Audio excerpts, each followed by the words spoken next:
दिल्ली में भाजपा ने चुनाव जीतने के बाद अब नए सीएम चेहरे को लेकर मंथन शुरू कर दिया है। भाजपा की जीत पर अन्य पार्टी नेताओं की प्रतिक्रिया भी सामने आ रही है। मुख्यमंत्री पद के दावेदार की माने तो नई दिल्ली विधानसभा सीट से पूर्व मुख्यमंत्री अरविंद केजरीवाल को हराने वाले प्रवेश वर्मा है। दिल्ली में भाजपा 26 साल बाद सत्ता में वापसी करने में सफल रही। चुनाव जीतने के बाद अब सरकार गठन की तैयारी चल रही। इस वक्त सभी की निगाहें मुख्यमंत्री के नाम को लेकर है, जो दिल्ली की सत्ता को संभालेगा। ऐसे में मुख्यमंत्री और मंत्री बनने के रेस में शामिल विधायक आला कमान से नजदीकी बढ़ा रहे हैं। वहीं दिल्ली में भाजपा की जीत और कौन होगा मुख्यमंत्री को लेकर भाजपा सांसदों से लेकर नेताओं और मंत्रियों तक से सवाल पूछे जा रहे हैं। वहीं भाजपा को जीत पर अन्य पार्टी नेता भी अपनी प्रतिक्रिया दे रहे हैं। दिल्ली में भाजपा सांसद बांसुरी स्वराज ने कहा, भाजपा की डबल इंजन की सरकार को बहुत बधाई। मैं आप सभी को धन्यवाद और बधाई देती हूँ। दिल्ली का मुख्यमंत्री कौन होगा, ये सवाल पर उन्होंने कहा, शीर्ष नेतृत्व तय करेगा।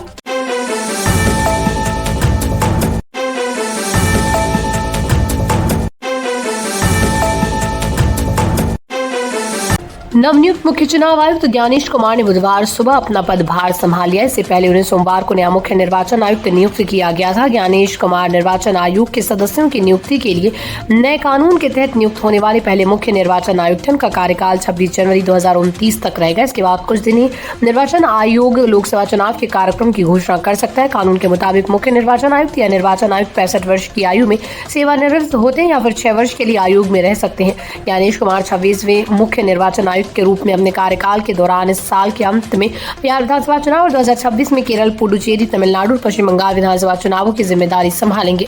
उन्होंने केंद्रीय गृह मंत्रालय में अपने कार्यकाल के दौरान जम्मू कश्मीर से संविधान के अनुच्छेद 370 के कुछ प्रावधानों को निरस्त किए जाने के बाद निर्णय को लागू करने में महत्वपूर्ण भूमिका निभाई थी और 15 मार्च 2024 को निर्वाचन आयुक्त के रूप में कार्यभार संभाला था।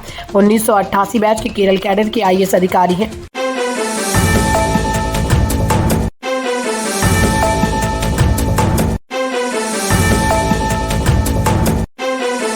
महाकुंभ नगर तीर्थराज की धर्म धरा पर दुनिया का सबसे बड़ा धार्मिक व सांस्कृतिक समागम महाकुंभ अभी महाइतिहास रच चुका है। यहाँ अब तक 55 करोड़ से अधिक श्रद्धालुओं ने पवित्र त्रिवेणी में सनातन आस्था की पावन डुबकी लगाकर धार्मिक और सांस्कृतिक एकता की अद्वितीय मिसाल कायम की।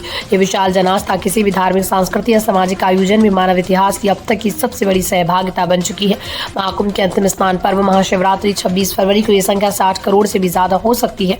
वर्ल्ड पॉपुलेशन रिव्यू प्यू रिसर्च के मुताबिक भारत की अनुमानित जनसंख्या 143 करोड़ है। इनमें से सनातन धर्मावलंबियों की संख्या लगभग 110 करोड़ है। इस तरह अगर स्नानार्थियों की संख्या की तुलना भारत के सनातनियों की संख्या से की जाए तो 50% लोग अब तक त्रिवेणी संगम में स्नान कर चुके हैं। देश की कुल जनसंख्या से स्नानार्थियों की तुलना की जाए तो 38% से अधिक बैठता है।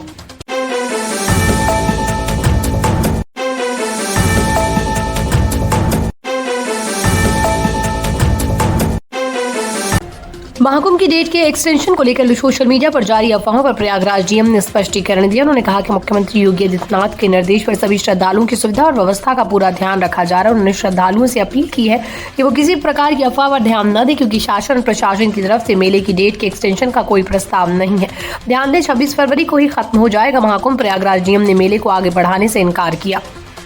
महाकुंभ को लेकर इन दिनों सोशल मीडिया पर तेजी से एक अफवाह फैली है। अफवाह यह है कि प्रयागराज महाकुंभ में भारी भीड़ को देखते हुए प्रदेश सरकार महाकुंभ मेला और जिला प्रशासन की ओर से मेले का एक्सटेंशन करते हुए इसे मार्च तक बढ़ा दिया है। प्रयागराज के डीएम रविंद्र मांदड़ ने ऐसी अफवाहों का सिरे से खंडन किया। उन्होंने स्पष्ट रूप से कहा है कि यह नितांत अफवाह है। डीएम रविंद्र मांदड़ ने कहा कि महाकुंभ मेले का जो शेड्यूल जारी होता है वो मुहूर्त के हिसाब से जारी होता है और पहले से तय होता है।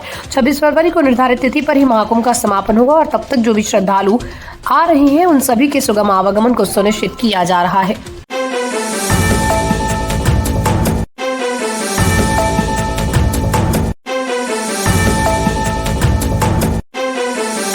महाकुंभ के आयोजन की समीक्षा कर रिपोर्ट तैयार करने और विश्व गाइड बुक बनाने का निर्णय मुख्य सचिव मनोज कुमार सिंह और IIT कानपुर के निदेशक प्रोफेसर मनिंद्र अग्रवाल की मौजूदगी में लिया गया। संगम पर लगे विश्व के सबसे बड़े सांस्कृतिक धार्मिक महत्व के महाकुंभ के प्रबंधन के आधार पर योगी आदित्यनाथ सरकार दुनिया को वर्ल्ड गाइड बुक के रूप में अनूठा तोहफा देगी। एक तट पर संस्कृतियों, संप्रदायों, मतों, विचारों और संतों भक्तों के अद्भुत समागम को लेकर वैश्विक स्तर पर सुर्खियां बटोरने वाले महाकुंभ की सुरक्षा, स्वच्छता, सेवा, अतिथि सत्कार, सफाई, यातायात और साज सज्जा पर शोधपरक अध्ययन कर खास रिपोर्ट तैयार की गई। इस रिपोर्ट के आधार पर मार्च के अंत तक वर्ल्ड गाइड बुक तैयार कर ली जाएगी। ये गाइड बुक आने वाले समय में महाकुंभ सहित विश्व स्तरीय आयोजनों की सफलता के लिए मददगार साबित होगी।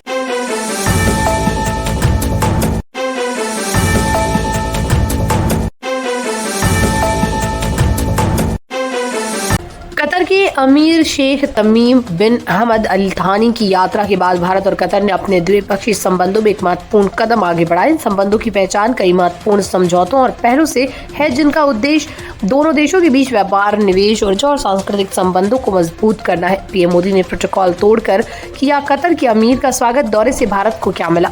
प्रधानमंत्री मोदी के एक शाही दोस्त, वो दोस्त जो कतर से 2500 किलोमीटर की हवाई यात्रा तय करके दिल्ली आए, वो दोस्त जो भारत के विशेष अतिथि रहे।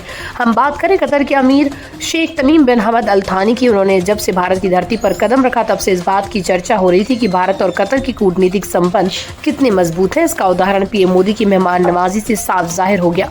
भारत और कतर के कूटनीतिक रिश्तों को जानने के लिए कतर के अमीर की दिल्ली में मेहमान नवाजी को सिलसिलेवार ढंग से समझना होगा। इसकी शुरुआत सोमवार की रात से हुई, जब उन्होंने 2 दिन की राजकीय यात्रा पर दिल्ली में लैंड किया। दिल्ली एयरपोर्ट पर उनका स्वागत करने के लिए पीएम मोदी खुद पहुंचे हुए थे। प्रोटोकॉल तोड़कर उन्हें गले लगाया और उन्हें कतर के अमीर को अपना भाई बताया।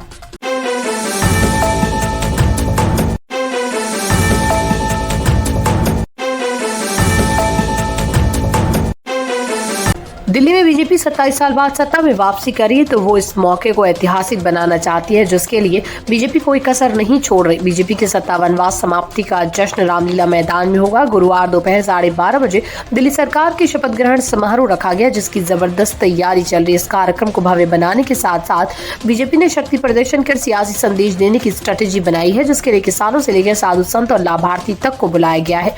दिल्ली की सत्ता में वापसी के बाद बीजेपी फर्स्ट डे और फर्स्ट शो को यादगार बनाना चाहती है। इसलिए दिल्ली शपथ ग्रहण के आयोजन में प्रधानमंत्री नरेंद्र मोदी और एनडीए शासित राज्यों के सभी मुख्यमंत्री और उप मुख्यमंत्री को बुलाया गया है। बीजेपी के महासचिवों विनोद तावड़े और तरुण चुग को शपथ ग्रहण समारोह का जिम्मा दिया गया। शपथ ग्रहण के लिए 3 अलग-अलग मंच बनाए जा रहे हैं। इस तरह बीजेपी सरकार दिल्ली में पहले दिन से ही अपनी छाप छोड़ना चाहती है, जिसके लिए शपथ ग्रहण कार्यक्रम को भव्य तरीके से मनाने की रणनीति बनाई है।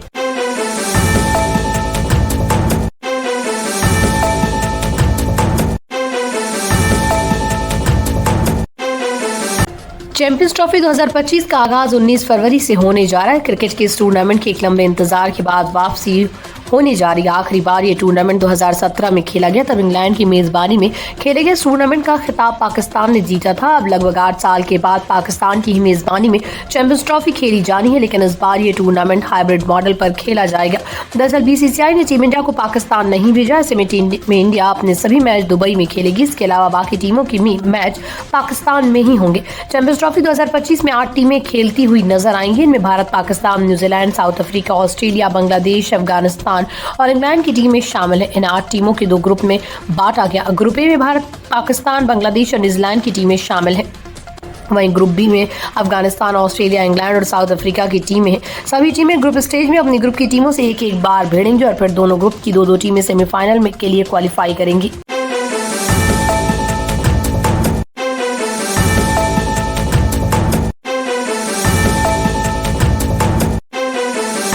भारतीय टीम अपने अभियान का आगाज गुरुवार को बांग्लादेश के खिलाफ करेगी। भारत के सभी मैच दुबई में होंगे, जबकि बाकी टीमें पाकिस्तान में खेलेंगी।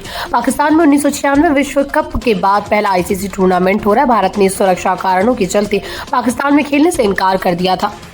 चैंपियंस ट्रॉफी 2025 की शुरुआत आज से होने जा रही है। 8 साल बाद इस टूर्नामेंट की वापसी हो रही है। पिछली बार यह टूर्नामेंट 2017 में खेला गया था, जब पाकिस्तान भारत को हराकर चैंपियन बना था।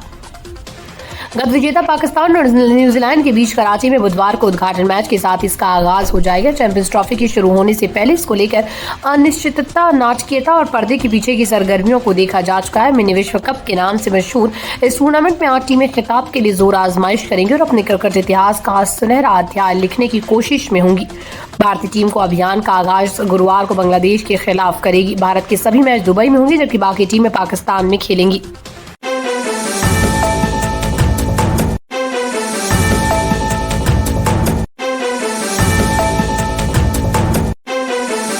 गुजरात के एक थिएटर में विकी कौशल और रश्मिका मंदाना की फिल्म छावा चल रही थी। इस बीच वहां एक शख्स ने स्क्रीन का पर्दा फाड़ दिया। इसके अलावा एक थिएटर में एक शख्स छत्रपति संभाजी महाराज की वेशभूषा धारण कर घोड़े पर सवार होकर थिएटर में पहुंच गया। दोनों का वीडियो अब सोशल मीडिया पर वायरल हो रहा है। विकी कौशल और रश्मिका मंदाना स्टारर फिल्म छावा काफी धूम मचा रही और अच्छा कलेक्शन कर रही है। 3 दिन में ही इस फिल्म ने 100 करोड़ की कमाई का आंकड़ा पार कर लिया था। फिल्म देखने के लिए सिनेमा घरों में लोगों की भीड़ उमड़ रही है। लेकिन इस बीच एक शख्स ने थिएटर में चलती फिल्म के बीच थिएटर की स्क्रीन का पर्दा ही फाड़ दिया। बताया जा रहा है कि वो शख्स नशे की हालत में था, उसे पुलिस ने हिरासत में ले लिया। ये मामला गुजरात से सामने आया, जहां की एक सिनेमा हॉल में फिल्म छावा चल रही थी। इस बीच एक दर्शक नशे में धुत होकर आया और स्क्रीन के पास जाकर चिल्लाने लगा। तभी उसने थिएटर की स्क्रीन का पर्दा फाड़ दिया। नशे में उस शख्स की हरकत देख थिएटर स्टाफ वहां पहुंचा और वहां उसे ले जाकर पुलिस के हवाले कर दिया गया। इस घटना का वीडियो सोशल मीडिया पर वायरल हो रहा है।